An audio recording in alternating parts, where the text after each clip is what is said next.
کر چکے ہیں. جیسے اللہ نے خود کیا تھا اور کوئی اب کیا مجھے کیوں نہیں ہو سکتا. حضرت رسالت پناہ صلی اللہ علیہ وسلم جب حج کر کے تشریف لے جا رہے تھے تو بالکل تیار اور مومنین رضی اللہ عنہ نے عرض کیا کہ میرا طواف رہ گیا. حضور صلی اللہ علیہ وسلم کیوں رہ گیا؟ انہوں نے کہا کہ میں ایام میں شروع ہو گئے تھے اس وجہ سے میں نہیں گئی. تو رسول اللہ صلی اللہ علیہ وسلم نے جانتا فرمایا کہ آپ اسی اب تم روکو گی مجھے مکہ میں. اور ایک جملہ اور بھی سخت فرمایا اس طرح ساتھی والے بیت اللہ میں آنے سے رک گئے تھے, اب تم بھی مجھے اسی طرح روک دیں. اور پھر میں نہیں کہہ سکتا, میں جا رہا ہوں اور کہا اپنے بھائی عبدالرحمان کو بلاؤ. وہ بلائے گئے تو اللہ صلی اللہ علیہ وسلم اس زمین میں جو اپنی بہن کو جو پاک ہو جائیں تو پھر انہیں باقی مناسب ادا کے لیے اللہ صلی اللہ علیہ وسلم نے اس جگہ کا قائدی خود فرما دیا تھا کہ زمین میں جاؤ مدین سے عائشہ سے جانا ہوا پھر پاک ہو گئی تو جس جگہ کو خود خود وہاں جا کے آرام باندھ کر کیا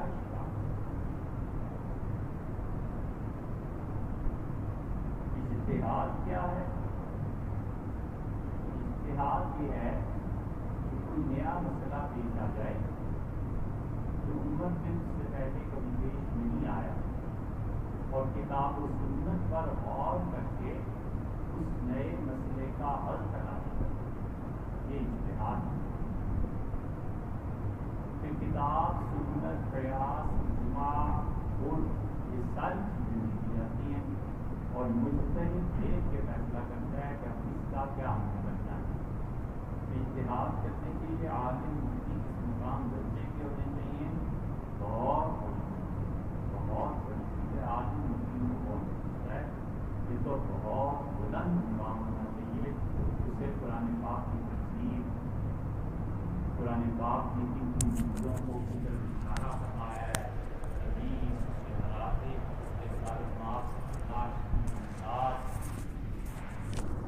فقہ ائمہ کا اجتہاد اصول فقہ احکام کی نصوص اور ایسی طبیعت چاہیے جو یہ جان سکے کہ جو اجتہاد کرنے جا رہا ہوں یہ کتاب سنت کے مزاج کے خلاف نہیں ہے. ایک مزاج بھی ہوتا ہے شریعت اور ائمہ مجتہدین شریعت کا مزاج سمجھتے تھے. آپ نے روزہ رکھا ہوا ہے تو خراب سی بات ہے برا منائیں گے لیکن انسان کا خون پاک ہوتا ہے. اور کوئی مسئلہ پوچھے کہ تم اگر اپنی زندگی پہ ڈال دے اور پھر چاٹ لے تو جائز ہے تو مجھ طریق کہے گا جائز ہی ہے. پاک چیز کو دوبارہ اپنے منہ میں داخل کیا لیکن وہ کہیں گے ایسے مت کرو اس لیے کہ شریعت کا مزاج کافی نہیں ہے. شریعت کا مزاج نفاست ہے. ہم تو اجازت نہیں دیتے کرو گے یہ چیز. مجتہد جو ہوتا ہے بڑا مقام ہوتا ہے. مجتہد تو بہت دور کی بات ہے. خلافت عثمانیہ جو تھی نا تو انہوں نے صحیح معنی میں نظام قائم کیا تھا. چھوٹے چھوٹے بچے لیتے تھے قرآن پاک حفظ کراتے تھے کتابیں پڑھاتے تھے. 28 سال کی مسلسل تعلیم کے بعد پھر امتحان اور امتحان کے بعد ہوتا تھا وائبہ. اور وائبہ میں عربی والے الگ حدیث والے الگ تفسیر والے الگ فقہ والے الگ اصول والے الگ. ہر کوئی امتحان دیتا تھا کس کے اور جس بچے میں جس وائبہ میں فیل ہو گیا پھر نئے سے پڑھنا شروع. اس مضمون کو پھر سال 2 سال پڑھا کے پھر وائبہ دیتے تھے. پھر وہ مفتی کا سرٹیفکیٹ دے دیتے کہ یہ مفتی ہو گیا ہے. اس کے بعد کئی سال مفتی ہونے کا کام کرتا تھا اور بہت زیادہ تعلیم اور پڑھائی کے بعد اس کا رسوخ ہو جاتا تھا علوم میں، تو پھر خلافت عثمانیہ سے شیخ الاسلام کو سزا دیتی تھی. اور شیخ الاسلام اتنی بڑی چیز تھا کہ خلیفہ وقت قانونی طور پہ اس کے بعد ہوتا، خلیفہ بھی کام نہیں کر سکتا تھا جب تک کہ شیخ الاسلام اور اس کے نائبین اس کے دستخط نہ کریں. مثلاً یہ ابو سعود ہیں رحمۃ اللہ، بڑے فقیہ آدمی، بہت بڑے مفتی، خلافت عثمانیہ پھر انہوں نے قرآن پاک کی تفسیر بھی لکھی، پھر فقہ کی کتابوں پہ کام کیا، اسلامی قانون پہ کام کیا. بابا قانون سے مشکل کیا چیز ہو سکتی ہے. اور مطلب ڈاکٹریٹ سے بھی بلند، ڈاکٹریٹ کو معمول سے کئی بلند آدمی تھے. تو شکایت یہ پہنچی خلافت عثمانیہ میں کہ بیت اللہ کی دیواریں کمزور پڑ گئی. ایسے نہ ہو کہ بیت اللہ کے دن کئی 100 سال ہوئے تو مراد خلیفۃ المسلمین نے استفتاء کر دیا اور ابو سعود رحمۃ اللہ علیہ شیخ الاسلام کے دن کو بھیجا کہ اجازت دیں. 400-500 برس کے بعد گئی انہوں نے اجازت دی. پھر یہ لوگ خود گئے مکہ مکرمہ اور اپنی موجودگی میں بیت اللہ کی ایک چیز کروایا اور دوبارہ کیا. اس لیے شیخ الاسلام جو تھا وہ اتنا بڑا ہوتا تھا کہ اگر وہ کہہ دیتا تھا کہ امیر المومنین اس قابل نہیں رہے قدم چھٹی ہو یہی ہوتا تھا. اب تو تعلیم رہی کہاں، مسلمانوں میں تعلیم بالکل نہیں.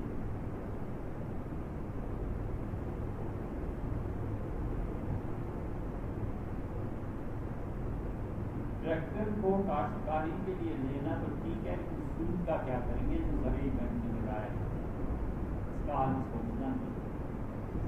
جو علماء منع کرتے ہیں اس کی وجہ سے منع کرتے ہیں.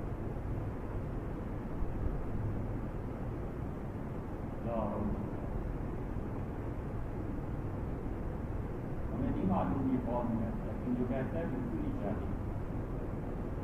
سلسلہ نقشبندیہ خواجہ برحمۃ اللہ رحمۃ اللہ علیہ کی وفات کے ساتھ ہی ختم ہو. جو کچھ ہستے مجدد الفسانی اور شاہ اللہ رحمۃ اللہ علیہ نے لکھا ہے وہ سب کنسنٹریٹڈ اور فیبریکیٹڈ کہانیاں ہیں.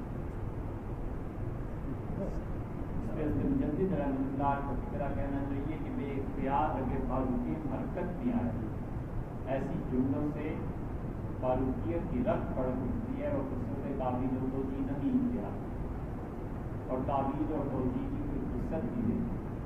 ان کا بس نیز کہ معاشرہ معصوم دار اتنا کافی نہیں ہے کہ ان کے حقوق کو ہم معاف کر دیں، ہے پاگل کرنے کی بات. اور جب باقی اللہ رحمۃ اللہ کے کدھر سے ختم ہو گیا تھا سلسلہ نقشبندیہ تو افغانستان میں تھا، ترکمانستان میں تھا، بابر بادشاہ کے یہاں فرغانہ میں تھا. یہ سارے لوگ تو وہاں تھے. مولانا جامی رحمۃ اللہ علیہ نقشبندیہ سلسلہ تو سارا وہاں تھا. حضرت خواجہ باقی اللہ رحمۃ اللہ علیہ نے 4-5 یا 7 مشائخ کے ہاتھ میں بیٹھ کی اور پیاس بھی بجھی. جو اللہ کی معرفت کی آگ لگی ہوئی تھی نا، انہیں بڑی بڑی سخت پریشانی تھی. ایک شہر دوسرے تیسرے سب سے خلاف کے ہوئے اور آخر پہ خواجہ بندی رحمۃ اللہ علیہ کے ہاتھ میں ہوئے اور ان سے تسلی ہوئی. تو انہوں نے کہا کہ ان کا حضرت آپ کی خانقاہ میں ٹھہروں گا نہیں. تو اس نے فرمایا کہ کہاں جاؤ گے استخارہ. انہوں نے استخارہ کیا تو اجازت میں نے دیکھا ہے رات خواب میں کہ طوطا شکر میرے منہ میں ڈالتا ہے، میں اپنی کی شکر اس کے منہ میں ڈالتا ہوں. تو اس کے بعد طوطا تو یہاں ہوتا نہیں ہمارے علاقوں میں، یہ ہندوستان میں ہوتا ہے، اس کا تو ہندوستان میں ہوتا ہے. ہندوستان آئے اور کیا نام تھا کہ جہاں یہ یونیورسٹی انجینئرنگ یونیورسٹی لاہور ہے نا، اللہ کے بہت نیک صالح آدمی اکبر بادشاہ کے نورتوں میں سے سید کلیم الدین سید فرید الدین بخاری رحمۃ اللہ علیہ نے یہاں میں ٹھکانا دیا کہ حضرت کی خانقاہ ہوتی لاہور کو بالکل مل گیا، لاہور کا چپا تعلیم کی ہے، آج بھی اس کو لکھتا کہ لاہور میں کیا کیا چیزیں ہیں۔ تو حضرت کی خانقاہ یہاں تھے، حضرت رحمۃ اللہ علیہ یہاں تھے، پھر اس کے بعد دلی منتقل ہوئے، لاہور میں تھا حضرت کا پہلا، لیکن وہ جو طوطا تھا نا وہ حضرت کو نہیں، حضرت اس کی تلاش میں تھے کہ وہ آدمی کہاں۔ حضرت مجدد ثانی سرندی رحمۃ اللہ نے اپنے والد صاحب کے کہنے پہ اپنے والد کے شیخ ان سے بیعت کی سلسلہ قادریہ، اور سلسلہ قادریہ میں حضرت کو اسی طرح کا خلافت ہو گئی تھی، حج کا شوق تھا، تو چلتے چلتے دلی پہنچے۔ حضرت کا ایک دوست تھا حسن، اس سے کہا کہ حضرت سے خلافت ہو گئی، تو میں مشائخ سے بیعت نہیں کرتے، حضرت نے کہا تسلی نہیں، ابھی تک دل کو اطمینان نہیں ہے، ہندوستان کے سارے مشائخ میں نے دیکھ لیے اور اب حرمین شریف میں جاتا ہوں، شاید تم ملے۔ تو انہوں نے کہا حسن نے کہ کل میرے ساتھ بھی چلو، ہمارے حضرت کو بھی دیکھو، شاید تسلی ہو۔ بس وہ پہنچے خواجہ باقی بلّہ رحمۃ اللہ کی خدمت میں، تو حضرت نے زبان حال سے گویا یہ کہا کہ آمدان خاں یار کے مامی پاس تھے، وہ آیا ہے جس کو ہم جسم کے ہم 2.5 مہینے حضرت کے پاس رہے، اور حضرت نے اس دوران خواجہ باقی بلّہ رحمۃ اللہ نے اس کو خط لکھا ہے، اور لکھا ہے کہ احمد آیا ہے میرے پاس سرحن سے، اور اتنا بڑا آدمی ہے کہ مستماع ہزار خاص سے آردان در ضلوع او گمز، مجھ جیسے ہزاروں ستارے دیوں کی سورج کی روشنی میں چھپ جائے، اتنا بڑا آدمی تھا جائے۔ حضرت مجدد الفسانی رحمۃ اللہ کو نے تعلیم کی سلسلہ دیا، پھر بلایا، پھر یہ خانقاہ پہ آئے، پھر 3 مرتبہ حضرت کا سبق لکھا ہوا تھا، پھر پردہ کروایا اپنی بیویوں اور چھوٹے بچوں کو پردے کے پیچھے بٹھایا، اور پھر مجدد رحمۃ اللہ سے کہا کہ میرے بچے اور بیوی حاضر بیویاں حاضر ہیں، آپ ان کے لیے توجہ فرمائیں، دعا کریں، معمولی آدمی سرٹیفکیٹ اور مجدد رحمۃ اللہ کیا ہوئی، یہ وہ شخص ہے رسول اللہ صلی اللہ علیہ وسلم نے طبرانی کی حدیث میں آپ فرمایا اللہ میری حکومت میں صلہ نام کا ایک آدمی پیدا کرے گا، اور وہ میری حکومت میں دین کو نئے سرے سے زندہ کر دے گا۔ علامہ اقبال جیسا زیرک و گانا کہتا ہے، حاضر ہوا میں شیخ مجدد کی راہ پر، اے زیر زمین حاضر ہوا میں شیخ مجدد کی راہ پہ، ہے زیر زمین مرکز کی بات ہے، زیر زمین مسئلہ اموال لوٹ ٹوٹتا ہے نیچے سے، یاد سے میں نے کہ اللہ پکڑو مجھ کو، میں نے عرض کیا حضرت مجھے بھی اولیاء اللہ کے سلاسل ملاقات کر۔ علامہ اقبال پہ نقشبندیت کا غلبہ تھا، پھر وہ آہستہ آہستہ چشتیوں میں سے بھی صافیوں کی طرف آئے، کیونکہ باقی وجود کا غلبہ آہستہ آہستہ ہونا شروع ہو جاتا، اس لیے کہ بنیادی طور پہ قادری سلسلے میں بیعت تھے، علامہ اقبال کے والد جی نے قادری سلسلے میں بیعت کرا دیا۔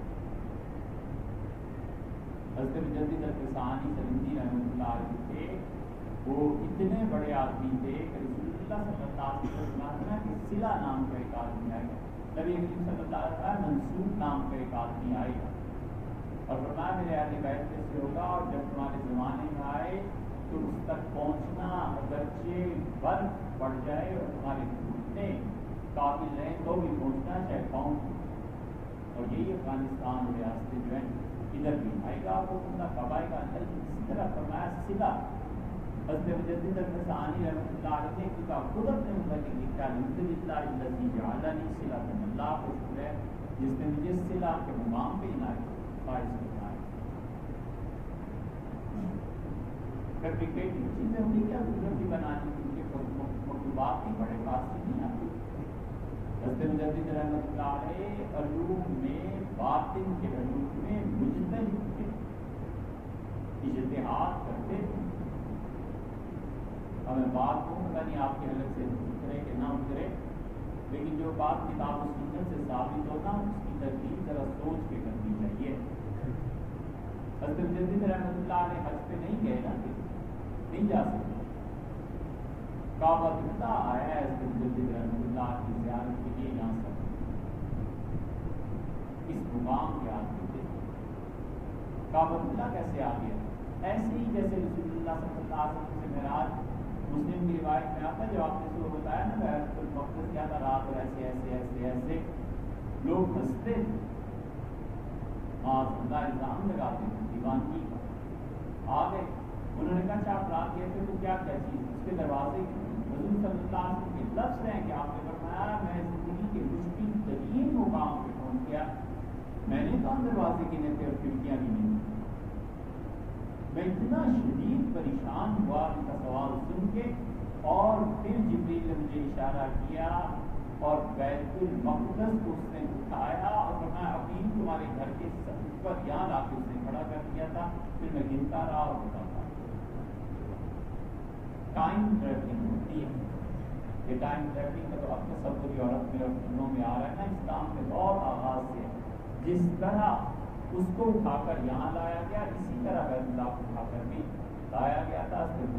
ثانی رحمۃ اللہ اپنے اندر کے خود لکھا ہے کہ کعبۃ اللہ کے پاس آیا, اور یہ تو اتنے اولیاء کرام نے لکھا ہے, اتنوں نے لکھا ہے کہ یہ سارے جھوٹ تھوڑی کو اس کے مجدد رحمۃ اللہ پر لکھے. اس مقام کے حاصل سے حضرت مجدد ثانی سندھی رحمۃ اللہ علیہ, اللہ نے ایک ہی حضرت مجدد نہ ہوتے اور ایک ہی اورنگزیب نہ ہوتے, اورنگزیب نہ ہوتے تو آج سنت مل جاتے, اور حضرت مجدد رحمۃ اللہ ہوتے تو اسلام ختم. اکبر کا کس سے مقابلہ, اس کے لادینی نظریات کا کس سے مقابلہ. یہ اورنگزیب کی جتنی دینی تحریک تھی اور شاہ جہاں نے جتنا سجدے اور غیر شرعی رسومات کو منع کیا, یہ سب حضرت مجدد رحمۃ اللہ علیہ کام جاتے تھے اور کہاں جاتے تھے. شاہ جہاں نہیں بیٹھ ہوا. اورنگزیب عالمگیر نے حضرت مجدد رحمۃ اللہ کے بیٹے خواجہ معصوم صاحب رحمۃ اللہ علیہ کو لکھا کہ حضرت میں فلاں فلاں مقام سلسلہ نقشبندیہ کے طے کر چکا ہوں اور سلطنت میں مصروف ہوں, حاضر نہیں ہو سکا, اس کو بھیجے میری تربیت کرتے. حضرت خواجہ معصوم صاحب رحمۃ اللہ علیہ نے اپنے بیٹے نقشبند کو بھیجا اور فرمایا اورنگزیب کی تربیت کے لیے جاؤ اور ذکر اذکار سلسلہ نقشبندیہ کو جیسے مجدد ثانی سندھی رحمۃ اللہ علیہ کا فیض ہے کہ یہ سلسلہ آگے چلا ہے. پھر اس کے مجدد ثانی سندھی رحمۃ اللہ خواجہ معصوم صاحب ہوئے, خواجہ معصوم صاحب رحمۃ اللہ علیہ سے پھر آگے خواجہ نور محمد قرائینی ہوئے, اس سے آگے مرزا مظہر جانے جانا ہوئے, مرزا مظہر جانے جانا رحمۃ اللہ علیہ کے خلیفہ حضرت شاہ غلام علی صاحب ہوئے رحمۃ اللہ علیہ, شاہ غلام علی صاحب رحمۃ اللہ علیہ, شاہ عبدالغنی صاحب ہوئے, شاہ یعقوب صاحب ہوئے, شاہ عبدالغنی صاحب مجددی رحمۃ اللہ علیہ سے حدیث پڑھی. وہاں قاسم نانوتوی اور محمد رحمۃ گوئی نے, اور وہاں گوئی رحمۃ اللہ علیہ کہتے تھے کہ حضرت سے بیعت ہوں گے سلسلہ نقشبندیہ میں. حضرت وہاں قاسم نانوتوی رحمۃ اللہ علیہ کہتے تھے کہ نہیں, بیعت تو اپنے حضرت حاجی صاحب رحمۃ اللہ سے چشتیوں میں ہوں گے. کدھر یہ فیبریکیٹڈ اسٹوریز ہے یار, تاریخ کی جان.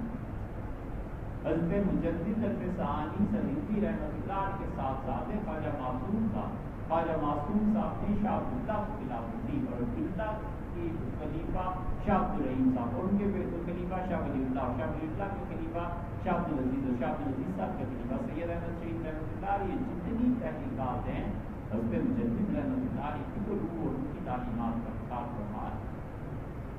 اور سید احمد شہید رحمۃ اللہ اتنے بڑے آدمی تھے, ہم سے خود حضرت نے یہ رائے بریلی میں بیان کیا. مجھ سے ایک دن فرمانے لگے محمد حسین ندوی رحمۃ اللہ علیہ کہ اس جگہ آئے تھے مولانا ریاض صاحب رحمۃ اللہ علیہ, ایسی محبت سے حضرت بیان کرتے تھے جیسے مولانا ریاض صاحب رحمۃ اللہ علیہ کیونکہ محبوب ہوں, پر میں حضرت نے یہاں جھکتے اتارے تھے.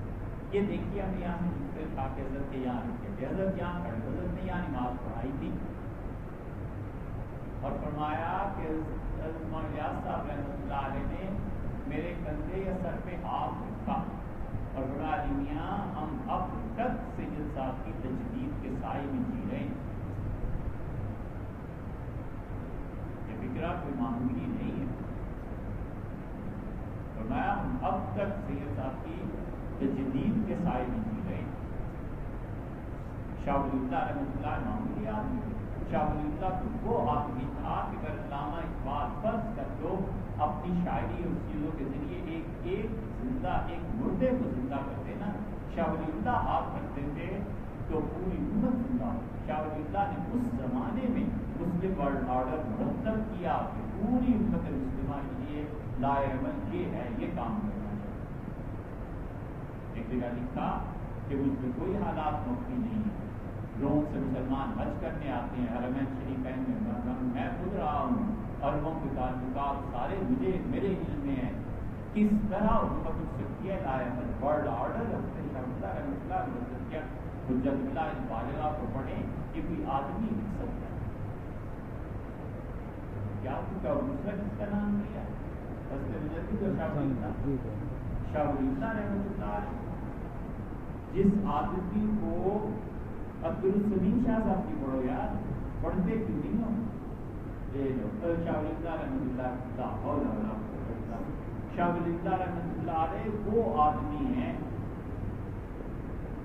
اب تمہاری توحید پہ اگر رد نہ پڑے نا اور وہابیت کی رد نہ پڑھ کے فرماتے تھے میں حرمین شریفین گیا اور روزہ مبارک پہ حاضر ہوا تو عشاء ہو چکی تھی اور ہوٹل بند ہو گئے اور مجھے سخت بھوک لگی ہوئی تھی، مدینہ منورہ میں کھانا تھا، تو میں نے دعا مانگی روزہ مبارک اور عرض کیا اللہ کے رسول بھوک بہت ستا رہی ہے،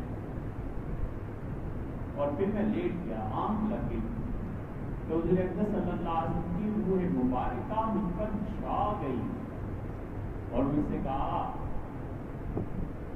یہ فاروقی تھے نا نسب میں، کیا ولی اللہ یہ فاروقی تھے، مجدد فاروقی تھے، یہ بابا فرید مسلم شکرگنج رحمۃ اللہ، یہ سب فاروقی نسل ہے، میرے نام پر رضی اللہ کے خونی کا حصہ ہے سب۔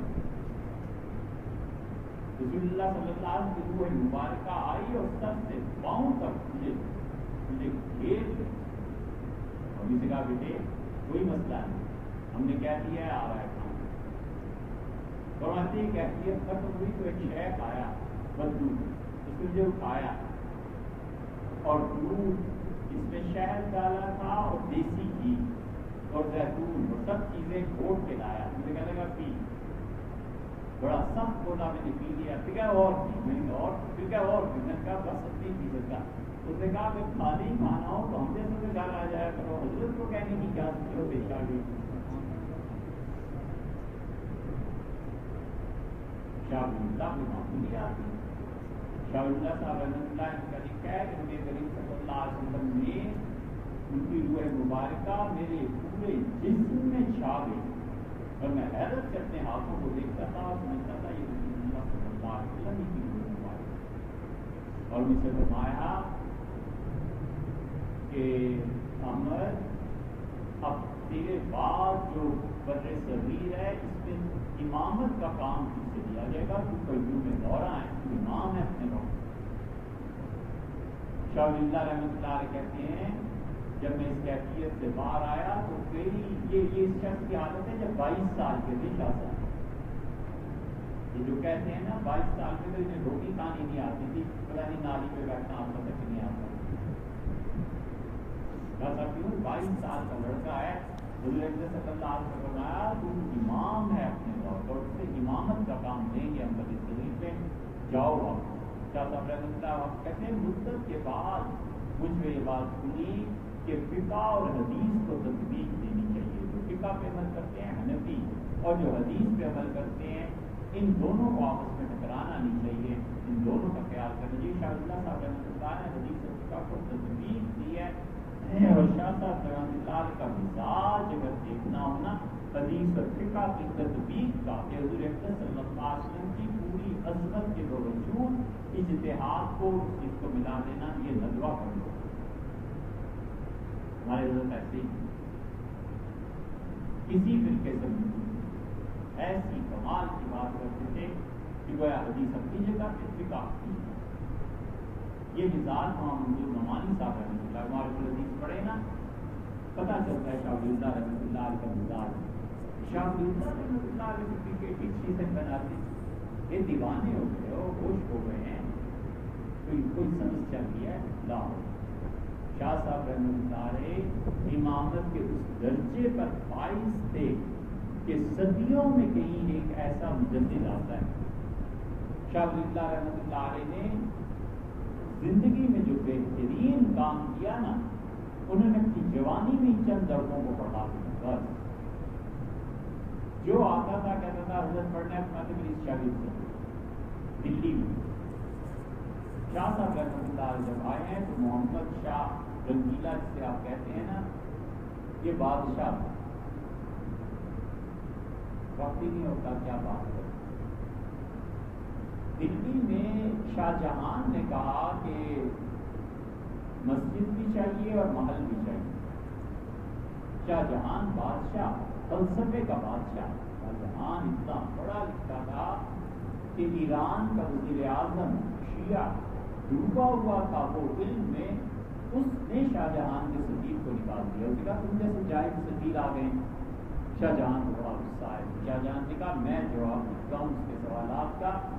اور پھر وزیر اعظم صاحب نے منع کیا. انہوں نے کہا بادشاہ سلامت، شاہ ایران اگر آپ کو چیلنج کرے نا تو آپ اس کا جواب دیتے. تو وزیر اعظم ہے اس کا نوکر ہے، اس کو کیا جواب. شاہ جہان کو چین نہیں آیا. مجھے جواب ضرور دینا ہے. خط لکھا سیالکوٹ. ملا عبدالحکیم جمعہ پڑھا رہے تھے. شاہی سواری اور قاصد اترے. نماز کے بعد خط پیش کیا اور کہا حضرت یہ ہے ایران کے وزیر اعظم نے شیعہ نے چیلنج کیا ہے سنیوں کو. شاہ جہان بادشاہ خود جواب لکھوانا چاہتے ہیں، لیکن رائے یہ ہوئی کہ آپ سے لکھا ہے. اگلے جمعے کو ملا عبدالحکیم نے سب لکھا ہوا حضرت سمینہ کے نام سے بھیج دیا. شاہ ایران کو وہاں ایران والوں کو کیا اب تک جواب نہ ہوا. ہمیں اس کی بڑی تلاش تھی. یہ ہوا کیا تھا؟ حضرت سمینہ کا یہ اصل نسخہ ہمیں رضا لائبریری رامپور میں ملا. ہم دلی سے بریلی جا رہے تھے، احمد خان صاحب کے ہیں، تو راستے میں اس کے رضا رامپور ریاست ایک وہاں پہ ہمیں ملا. اور کافی ہماری لائبریری میں یہ شاہ جہان بادشاہ، اس نے جب دلی میں محل بنانا چاہا بڑا ذوق اللہ نے دیا. شاہ جہان نے ایک عارضی چھوٹا محل بنایا تاکہ میری نگرانی میں دلی کی جامع مسجد تھی اور یہ بھی بنی. 2.5-3 سال رہے. وہ محلے کلاں کے نام سے مشہور ہوا. یہ چھوٹے چھوٹے بہت سے محل تھے، ان میں ایک بڑا محل تھا جہاں شاہ جہان رہتے تھے اور نگرانی کرتے تھے. یہ محمد شاہ رنگیلا کے پاس آ گیا. بادشاہ اس کا بیٹا محمد شاہ رنگیلا نے جو بھی خرابیاں کرتوت شراب وغیرہ وغیرہ جو کچھ بھی کیا ہو، اس شخص کی یہ نیکی غالباً اللہ کے یہاں کی جنت میں اعلیٰ درجات کے لیے کافی ہوئی. کسی نے آ کے بتایا کہ مدینہ منورہ سے پڑھ کے اس شہر میں ایک عالم آیا، احمد ولی اللہ کہتے ہیں اسے، اور بیٹھنے کے لیے مسجد نہیں.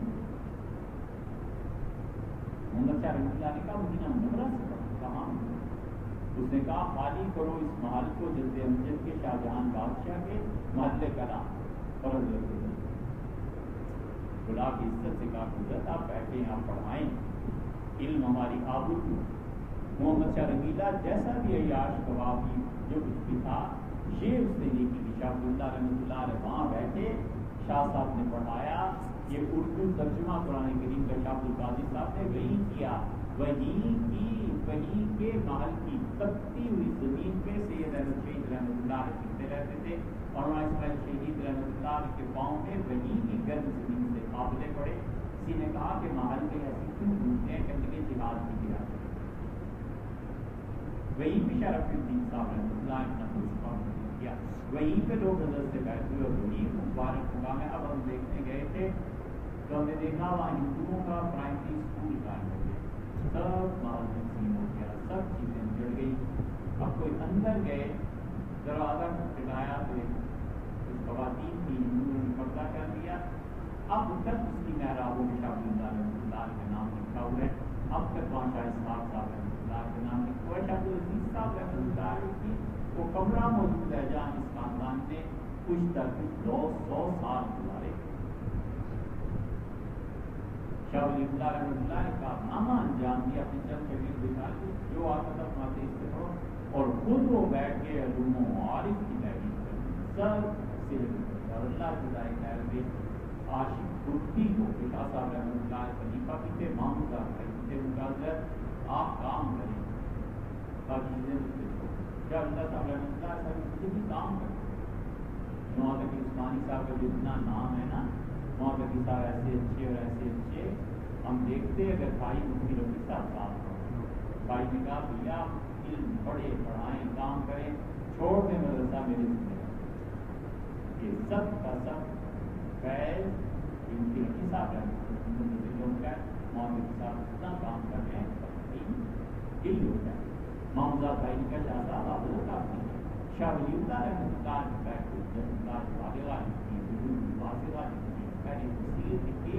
ہم تو ایسے نالائق ہیں کہ اب تک شاہ ولی اللہ رحمۃ اللہ کی ساری کتابیں چھاپ نہیں سکتے۔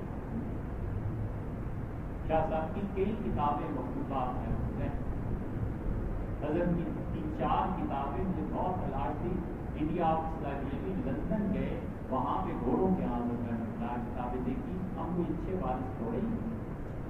شاہ ولی اللہ رحمۃ اللہ کا فیض شاہ عبدالعزیز صاحب، شاہ عبدالعزیز صاحب رحمۃ اللہ نے اپنے والد کی اس تحریک کو عوامی سطح پہ پھیلا دیا۔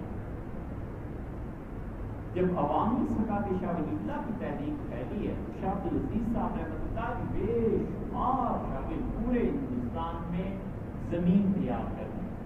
شاہ عبدالعزیز صاحب رحمۃ اللہ نے سید احمد شہید رحمۃ اللہ کو کھڑا کر دیا کہ کسی طرح امت کی جو عزت خلافت کی آبرو میں چلی گئی ہے اور خطبوں میں بھی خلافت کمزور پڑ گئی ہے، اسے زندہ کر دیا۔ شاہ عبداللہ اتنے بڑے آدمی تھے، شاہ عبدالعزیز نے زمین تیار کی، سید احمد شہید رحمۃ اللہ آئے تو ان کے سامنے ساری چیزیں تیار کی، بیج بویا انہوں نے خلافت کو دوبارہ زندہ کر۔ اسی لیے انہوں نے کہا کہ ہم اگر یہ لاہور سے رنجیت سنگھ کو پتہ کر دیا دلی جائیں گے، اور دلی جب پتہ ہو گیا تو خلافت قائم ہوگی۔ اور انہوں نے کہا اسی لیے اترنے سے پہلے بالا کوٹ میں کہ جنت بھی یہی ہے اور خلافت بھی یہی ہے، ان کا سب کچھ یہی ہے۔ اگر آج ہم کنور سنگھ میں قابو آگے، کنور سنگھ رنجیت سنگھ کا بیٹا، رنجیت سنگھ قابو پا سکتا تھا سید صاحب رحمۃ اللہ کی تحریک سے؟ آپ کو بتائیں، رنجیت سنگھ نے خط لکھا انگریزوں کو پنجاب میں آنے کی کسی نے ہمت ہی نہیں ہوئی، ضرورت ہی نہیں تھی، گھوڑے آ ہی نہیں سکتے۔ 1850 کے قریب ہندوستان میں پنجاب قبضے میں آیا۔ رنجیت سنگھ جب فارغ ہوا اس نے خط لکھے فرانس اور اس نے خط لکھے انگلینڈ، اور اس نے کہا جتنے آپ کے ریٹائرڈ جنرلز ہیں ان سب کو بھیجے، میں خزانے کا منہ کھول دیتا ہوں، میری سکھ فوج کو تربیت دے دیں۔ ہم نے اس سارے خطے کو افغانستان، بر صغیر، یہ سارے کا سارا سکھوں کی ریاست بنانا، سکھوں کی ریاست ہوتی مذہبی، اور اگر کبھی یہ بن جاتی، اسلام کا نام بک جاتا، آزان کوئی نہیں دے سکتا، قرآن کی تلاوت نہیں ہو سکتی۔ رنجیت سنگھ کے زمانے میں شاہی مسجد میں کسی نے آزان چڑھانے، سنگھ نے کہا کیا بات؟